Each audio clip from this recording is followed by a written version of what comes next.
রশ্মিকা বাড়িতে ফিরে এলে পৃথা বলে, কোথায় ছিলি এতক্ষণ?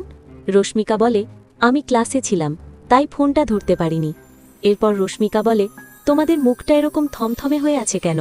কম্পাস গম্ভীর গলায় বলে, বাড়িতে ঝড় উঠেছে, সেটা ঠেকাতে হবে। ততক্ষণ পর্যন্ত তুমি যেখানে যাবে বাড়ির গাড়ি নিয়ে যাবে। পরের দিন কম্পাস বেরোনোর সময় ঋতজাকে বলে, তুমি এত চিন্তা করো না, আমি ওই ডিকে লোকটাকে এক্সপোজ করে মুক্তিমাসির পদ্মাফাঁস করে দেব। অখিলের স্যারের মুখ দেখে মনে হলো যে উনি এসব ব্যাপারে কিচ্ছু জানে না।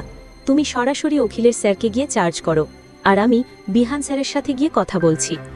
সেই মুহূর্তে মেঘ হেসে ঋতজাকে বলে, এ ঘটনার পর থেকে বিহান কোনো কিছু খেতে চাইছে না, কেমন একটা করছে। পাশ থেকে কম্পাস বলে, আমি বিহান স্যারের সাথে গিয়ে কথা বলছি। এই বলে সেখান থেকে চলে যায়। এরপর ঋতজা অখিলেশকে বলে, তুমি এই সন্তানের ব্যাপারে কিচ্ছু জানতে না, হয়তো ভুলবশত অ্যাক্সিডেন্ট হয়ে গেছে, তার ফল হয়তো এটাই। অখিলেশ বলে, আমি কিচ্ছু বুঝতে পারছি না, আমার মনে হচ্ছে আমি এই জাল কেটে কোনো বেরোতে পারবো না। ঠিক তখনই মুক্তি এসে সেখানে হাজির হয়। অন্যদিকে কম্পাস বিহানকে বোঝায়, এটা মুক্তিমাসির কোনো চাল হতে পারে, এতে অখিলেশ স্যারের কোনো দোষ নেই, আমার মনে হচ্ছে। ওদিকে মুক্তি এসে অখিলেশকে বলে, তোমার শরীরটা খারাপ করছে না? ঋতজা তো কোনোদিনই তোমার দিকে ধ্যান রাখেনি, সবকিছু তো আমাকেই ধ্যান রাখতে হয়েছে।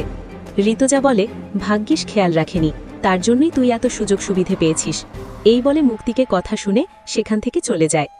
ওদিকে বিহান কম্পাসকে বলে, তুমি সত্যি বলছো? কম্পাস দৃঢ় গলায় বলে, হ্যাঁ।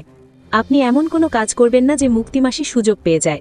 আজকে প্রমিস ডে, আমি আপনাকে কথা দিচ্ছি, আপনার পরিবারের সুখ শান্তি আমি ফিরিয়ে আনব, আর আমি যে আপনাকে ফাঁসি দিয়ে বিয়ে করে নিই সেটাও প্রমাণ করে দেব। বিহান বলে, ব্যাগ নিয়ে কোথায় যাচ্ছ? কম্পাস বলে, গ্রুপ স্টাডি করতে। আপনি তো আমাকে কলেজ থেকে তাড়িয়ে দিয়েছেন, আমাকে দেখুন, এত সমস্যার মধ্যেও আমি কিন্তু আমার ডেইলি রুটিন কন্টিনিউ করে যাচ্ছি। আপনিও তাই করুন। সামনেই তো ভ্যালেন্টাইন্স ডে, আপনি আপনার গার্লফ্রেন্ডের সাথে বড় করে সেলিব্রেশন করুন।